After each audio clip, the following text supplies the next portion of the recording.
Hello, and welcome back to the Bix Beiderbecke Museum. Today we rejoin Bix in New York City, his new home, at the end of his time with the Goldkat Orchestra.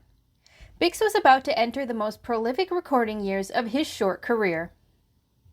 In late 1927, Gene Goldkat found himself unable to keep up with the high overhead costs of his orchestras, and so disbanded them all. It wouldn't be the last of Goldkat on the music scene, but it would be the last time that Bix Beiderbecke would play for him. Shortly before the final performance, Bix moved to New York City, and on September 18, 1927, he and the rest of the orchestra were unemployed. But by virtue of living in New York City, Bix was presented with countless musical opportunities. Bix's home in New York was the 44th Street Hotel, just off of Times Square. For a jazz musician, he couldn't have been in a better location. The OK General offices were only a block away from his one-room apartment on West 45th Street. Other recording locations were short subway rides away from his Manhattan home. His first gig post-Goldkat was an invitation from Adrian Rollini to join an orchestra that would play at the former Cinderella Ballroom, refreshed and reopening as the Club New Yorker. The location, 1600 Broadway, was a 5-minute walk from the apartment. Unfortunately for Bix, that first job didn't last. Although Rollini had put together an all-star orchestra, their engagement started on September 22nd, and the Club New Yorker was closed 3 weeks later due to slow business. Tram, ever at Bix's side and always watching his back, helped the 24-year-old find freelance work and recording sessions. It would result in some of the most creative moments in the recording studio for both of them. It was during this time period, and into 1928, that Bix would work with musicians such as Rollini, best known for playing bass saxophone in some of Bix's recordings, Red Nichols, whom Bix had known for years and was a fellow cornet player, Miff Mole, the most imitated trombonist of the 1920s, Eddie Lang, the father of jazz guitar, and Joe Venuti, a virtuoso violin player.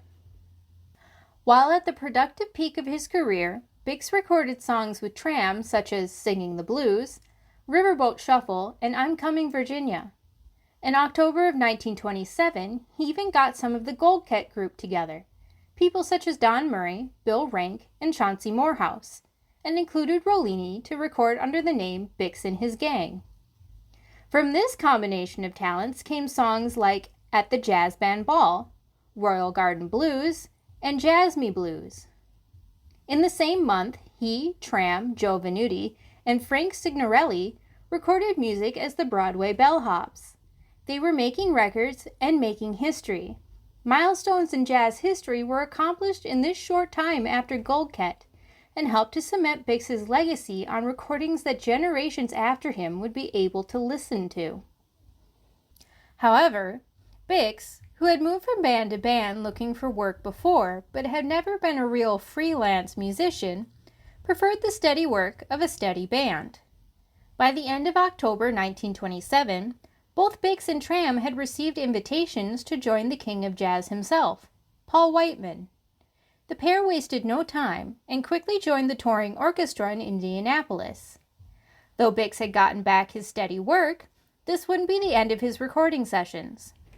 Throughout 1928, Bix would continue to deliver his stream of classic solos while recording and performing with the Whiteman Orchestra. Among the notable recordings spanning Bix's time with Whiteman are My Pet, My Melancholy Baby, and Changes, the album covers for which are shown in the next section of the museum. The covers for the sheet music of more recordings, such as Sugar, That's My Weakness, Sweet Sue, Just You, and When You're With Somebody Else, are also shown in the following sections. Within the museum, we can only give our visitors the smallest sense of Bix's recording productivity, but the bulk of all known recordings of Bix were made after September of 1927. Please join us in the next video as we delve deeper into Bix's time with Whiteman. Touring with the King of Jazz would be a whole different experience, a true roller coaster of a time.